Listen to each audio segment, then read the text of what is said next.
Hello dear students, welcome to all of you.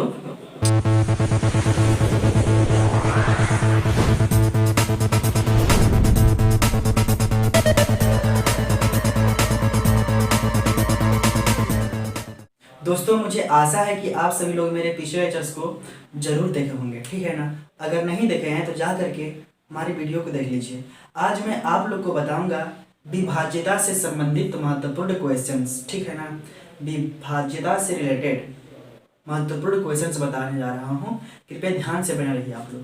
देखिए विभाज्यता से संबंधित कुछ आप लोग क्वेश्चन बता रहे हैं। देखिए क्वेश्चन में कह रहा है कि सिद्ध करना है, क्या करना है, सिद्ध करना है कि 9 to the power n plus 1, 9 की पावर कितना है, n plus 1 minus 8x minus 9, जो ये वाला है ना वो 64 से विभाज्य है। मुझे सिद्ध करना है, हम लोग को दिखाना है। प्रश्न पहले समझिए, कह रहा है कि जो ये वाला दिया है 9 to the power n plus 1 minus 8x minus 9 जो है ना, ये विभाज्य है किससे, 64 से, यानी कि ये 64 से विभाजित हो जाएगा। तो भाई जरा ये बताइए, विभाज्य तो वही ना होता है जो यदि इसका गुणनखंड होगा ये, तभी तो हम कह सकते हैं विभाज्य है। यदि हम कहें कि 10 को 2 से विभाजित करना है, ठीक है, 10 को 2 से विभाजित करना है तो विभाजित होगा कब, जब 10 का ये गुणनखंड हो। अब 10 का गुणनखंड देखिए क्या क्या हो सकता है, 10 का 2 से काटिए 5 बार में कटा, और 5 से काटिए 1 बार में। तो हम 10 को कैसे लिख सकते हैं, 10 को हम लिख सकते हैं 5 गुणे 2 लिख सकते हैं, चाहे 2 गुणे 5। जब भैया ये जो 2 है इसका गुणनखंड है तो समझ लो कि 2 से विभाजित तो होगा, आराम से होगा। ठीक उसी प्रकार से कहने का मतलब है कि यदि 64 से विभाजित तो तभी होगा जब इसका एक गुणनखंड हो ये, ठीक है ना। तो ध्यान से देखिए, मैं आप लोग को बहुत ही आसानी से समझा रहा हूँ, ठीक है ना। एक काम कीजिए, सबसे पहले जो ये वाला है ना 9 to the power n minus 1, 9 to the power n plus 1 है, ठीक है, इसे हम लाते हैं। और जो इसे जो 9 है इसको हम इस तरह से तोड़ेंगे। देखिए जो 9 है इसको तो ऐसे भी लिख सकते हैं कि 1 plus 8 to the power n plus 1, ठीक है। तो अब इसका प्रसार कर दीजिए, मैंने आप लोग को प्रसार करने का फार्मूला बता चुका हूँ, ठीक है। अब इसका प्रसार कीजिए, क्या हो गया प्रसार, इसका होगा n प्लस 1 c 0 और 1 टू दी पावर कितना, इतना में इतना घटाइए, यानी कि n प्लस 1 माइनस 0 तो इतना ही आएगा, और a टू दी पावर कितना 0, फिर प्लस अगला टर्म पर बढ़िए आगे, तो क्या करेंगे n प्लस 1 c 1 हो गया। देखिए अगर एक के घात चाहे जितना भी हो, ठीक है ना, एक के घात में चाहे कितना भी हो तो इसकी वैल्यू एक ही होती है। तो बार बार इसे ना लिख करके इसको छोड़ देते हैं, ठीक है ना।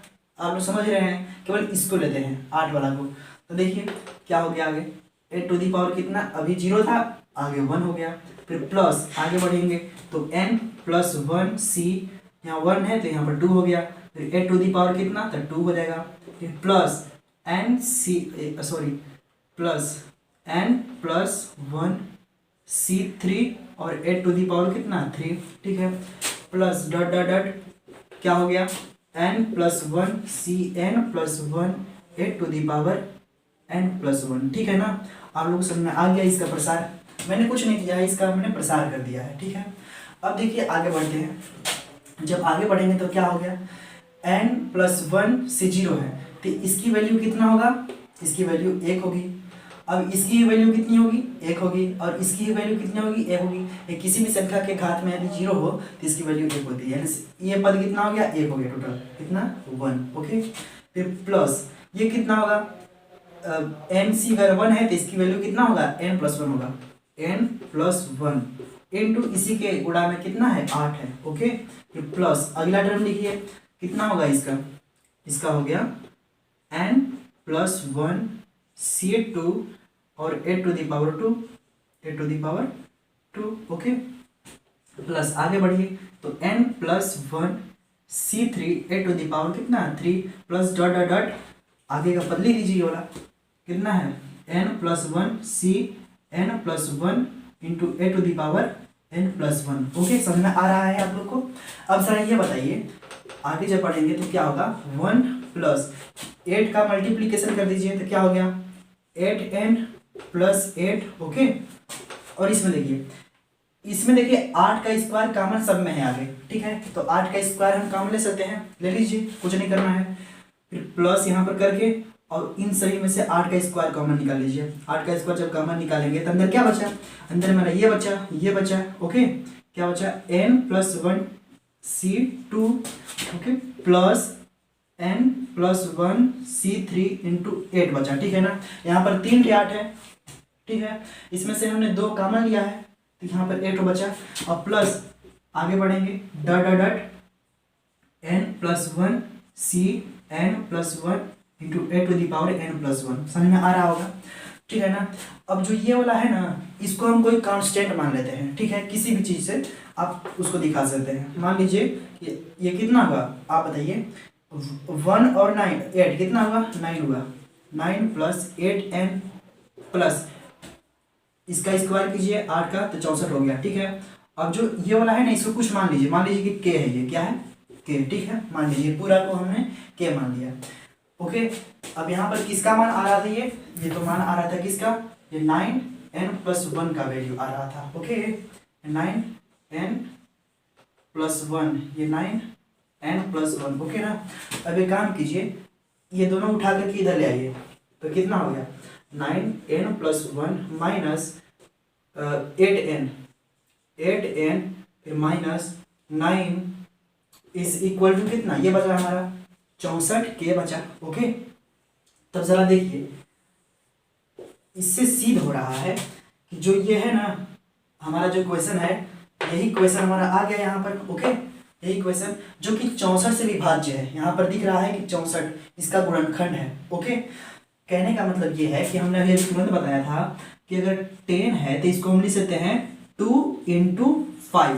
यदि हम कहें कि क्या ये हमारा 5 से विभाजित होगा, तो भैया हमने बताया है कि यदि ये वाला गुणनखंड है, यहाँ पर मान लीजिए 5 यहाँ पर k है, ओके, 5 k है। अब कहा जाए कि अगर इसके बराबर तो ये है कि नहीं, है ना, ये कह रहा है कि इसके बराबर ये है, भाई ये 5 है यहाँ पर जो गुणा में है, यहाँ पर आएगा तो भाग में, तो कटेगा कि नहीं, ठीक ना। इसीलिए ये कह रहा है कि जो इसके बराबर कितना है, 64 के है। अब के स्थान पर चाहे कुछ भी हो ना, तो भाई जब 64 यहाँ पर इसके बराबर है, तो हम 64 जो यहाँ पर है ना, इसको डिवाइड कर लेगा ना, यानी कि इसका गुणनखंड है। तो हम लिखेंगे कि अतः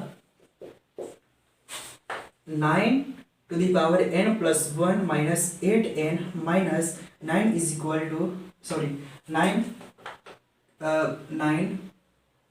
64 से विभाज्य है। क्या समझे मैंने क्या बताया, हमने कहा अतः जो ये वाला जो दिया गया है ये 64 से विभाज्य है, ठीक है ना, इतना कहना है। पहले इसको आप लोग नोट कीजिए, इसके बाद आगे बढ़ते हैं। डियर स्टूडेंट्स, अब जरा ध्यान दीजिए कि आपके लिए मैं सेकेंड क्वेश्चन से लेकर आया हूँ, ठीक है ना, ध्यान दीजिए। बस वही है, सिंपल है, जैसे वैसे करना था जो पिछले वाला सवाल को किए हैं, ठीक उसी तरह से इसको भी करना है, ठीक है ना।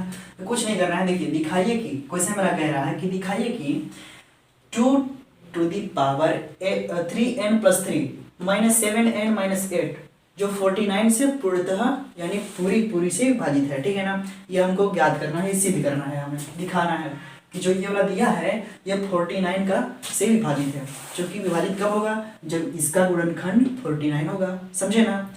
जरा ध्यान दीजिए, आपके लिए मैं बता रहा हूँ। तो सबसे पहले हम क्या करेंगे, इसको उठाइए, 2 के बाद पावर कितना है, ये वाला है, ओके। देखिए 2 to the power 3n+3 है, इसको ऐसे भी तो लिख सकते हैं ना जी। देखिए यहाँ से 3 कॉमन ले लीजिए घात का, तो 3 कॉमन जब आएगा तो n+1 बचेगा कि नहीं।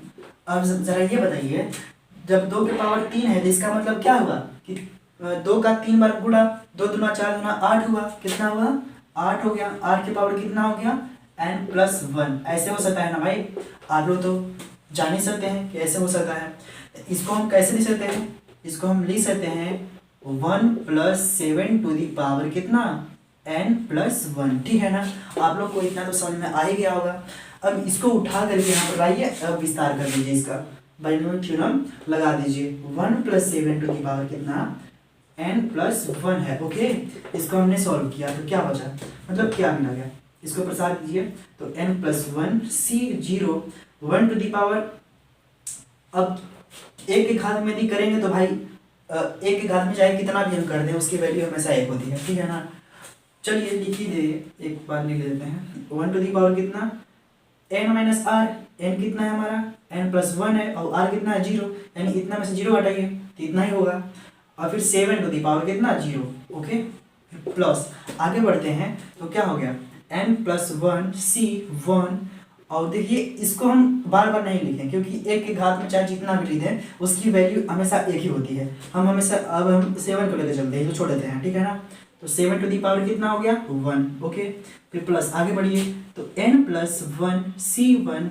अब 7 टू दी पावर कितना हो गया, सॉरी यहाँ पर 2 रहेगा ना, 2। फिर प्लस डॉट डॉट डॉट आगे जब बढ़ेंगे तो हमारा क्या होगा, n plus 1 c, n plus 1 into 7 to the power कितना n प्लस 1, ओके। आप लोग इतना तो समझ ही सकते हैं। अब आगे देखिए, जो कंसेप्ट आपने पहले किया था, जो आपने पहले किया था वही यहाँ पर करना है, कुछ नहीं करना है। देखिए क्या करना है, इसकी वैल्यू हमारा कितना होगा, 1 होगा। इसकी वैल्यू कितनी होगी, 1 होगी। इसकी वैल्यू 1, यानी ये कितना हो गया टोटल, ये 1 हो गया, ओके। अब यहाँ पर देखिए प्लस इसकी वैल्यू कितना होगा, n प्लस 1 होगा। यहाँ पर नीचे अगर 1 है तो इसकी वैल्यू कितना होता है, n के इक्वल कितना हो गया, n प्लस 1 इंटू 7, ओके। फिर आगे बढ़िए, प्लस आगे जब बढ़ेंगे तो हमारे क्या बचा। अब सर ये बताइए आगे बढ़ एक लाइन क्या लिखे हम, यहाँ पर देखिए, यहाँ पर 7 का स्क्वायर है, आगे बढ़ेंगे तो 7 का क्यूब मिलेगा, यानी कि 7 की घात 3। फिर आगे जब बढ़ेंगे तो 7 की घात 4, यानी कि घात यहाँ से बढ़ रहा है। एक काम करते हैं कि 7 का स्क्वायर ना, इसको बाहर हम वो ले लेते हैं, क्या कॉमन ले लेते हैं, तो क्या बचेगा बताइए। अगर 7 टू दी पावर 2 अगर बाहर ले लेते हैं तो अंदर क्या बचेगा मेरा, ये बचेगा n प्लस 1 c2, ओके।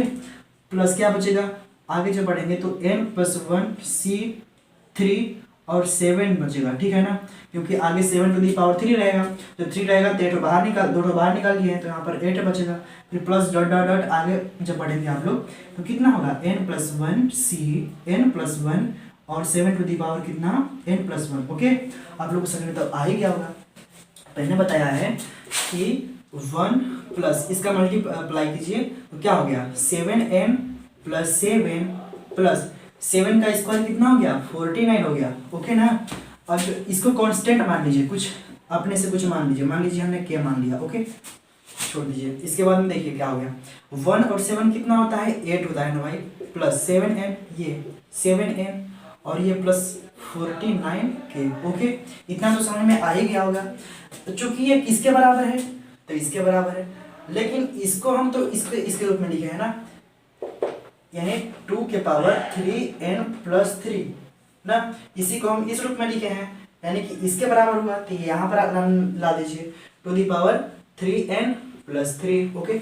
अब काम कीजिए एक कि यहाँ से इन दोनों को इधर भेज दीजिए तो क्या होगा, 2 के power 3n plus 3 minus 7n फिर माइनस 8 इक्वल टू कितना 49 के। मुझे आशा है कि आप लोगों को समझ में आ रहा होगा। बहुत अच्छे बच्चे हैं आप सभी लोग, जरा ध्यान दीजिए। अब इससे हमारा सिद्ध हो गया, इससे हमारा सिद्ध हो गया कि इसका गुणनखंड कितना है, 49 है, 49 के, ठीक है ना। यानी कि हमारा जो ये है 49 से विभाजित होगा। जरा देखिए यही क्वेश्चन यहाँ पर दिया गया है, यही क्वेश्चन यहाँ पर है, कह रहा है कि 49 से पूर्णतया विभाजित है कि नहीं। तो यहाँ पर दिख रहा है कि 49 के जो है यहाँ पर मल्टीप्लाई में क्या है 49 के है, ठीक है ना। यानी कि 49 जो है इसके बराबर है ना, इसके बराबर है। कहने का मतलब ये है कि इससे ये वाला संख्या पूर्णतः विभाजित हो जाएगा। तो हम लिखेंगे कि अतः आप लोग लिख लीजिएगा, अतः जो ये वाला है ना वो 49 से पूर्णतया विभाजित है, बस इतना लिखना है, ओके। यानी कि ये 49 से पूर्णतया विभाजित है, इतना लिखना है। आप लोग समझ में आ गया होगा, इसको नोट डाउन कीजिए। मैं आप लोग को आगे आप लोग को एक क्वेश्चन दे रहा हूँ जिसको आप स्वयं करेंगे, ठीक है। चलिए जरा इस क्वेश्चन को ध्यान से देखिए, ठीक है ना, ध्यान से देखिए इस क्वेश्चन को। ये आपके लिए है, ये टास्क मैं आप लोग को दे रहा हूँ, देखता हूँ कि आप लोग कंप्लीट कर पाते हैं कि नहीं। आप लोग कमेंट में जरूर बताना, ठीक है ना। देखो इसमें कुछ नहीं कहा है, दिखाना है कि जो ये है ना 225 से विभाजित है, इतना ही करना है। तो सबसे पहले हम लोग क्या करेंगे, थोड़ा सा हिंट दे दे रहे हैं तुम लोग को, अब ध्यान से देखना। सबसे पहले इसको उठाइए, 2 के पावर कितना है 4n है, ठीक है ना। इसको हम लिख सकते हैं किसके बराबर, 2 के घाते 4 है तो इसका मतलब क्या 2 का 4 होगा तो कितना होता है 2 दूना 4, 4 दूना 8, 8 दूना 16। इसको हम लिख सकते हैं 16 के पावर कितना n। ओके, अब 16 को हम कैसे लिख सकते हैं 16 को 1 + 5 सॉरी 1 + 15 ऐसे लिख सकते हैं ना, इसके पावर कितना n। ओके, अब इसका आप लोग बाइनोमियल थ्योरम लगा करके इसको सॉल्व कीजिए, प्रसार करने के बाद वैसे ही कॉमन लीजिए। ओके, अब आगे आप लोग सॉल्व कर लीजिए, इसका आंसर हमको आप लोग बताना कि क्या आता है, ठीक है ना। कितना समझ में आया, चलिए आगे बढ़ते हैं दोस्तों। मैं यहीं पर इस लेक्चर को समाप्त करता हूँ क्योंकि वीडियो लंबा बन रहा है, ठीक है ना, इसीलिए मेरा अगले पार्ट को आप लोग देख लीजिएगा, उसमें आप लोग को आगे क्वेश्चन हम आप लोग को बता रहे हैं, ठीक है ना। आप लोग मुझसे जुड़े रहिए, मेरा सपोर्ट कीजिए, अपने दोस्तों के पास शेयर कीजिए, ठीक है ना, क्योंकि मैं आप ही लोग के लिए यहाँ पर खड़ा हूँ, इसीलिए मेरे लिए कम से कम एक छोटा सा लाइक बनता है, एक शेयर बनता है, ठीक है ना, इतना कर दीजिएगा, ठीक है। धन्यवाद।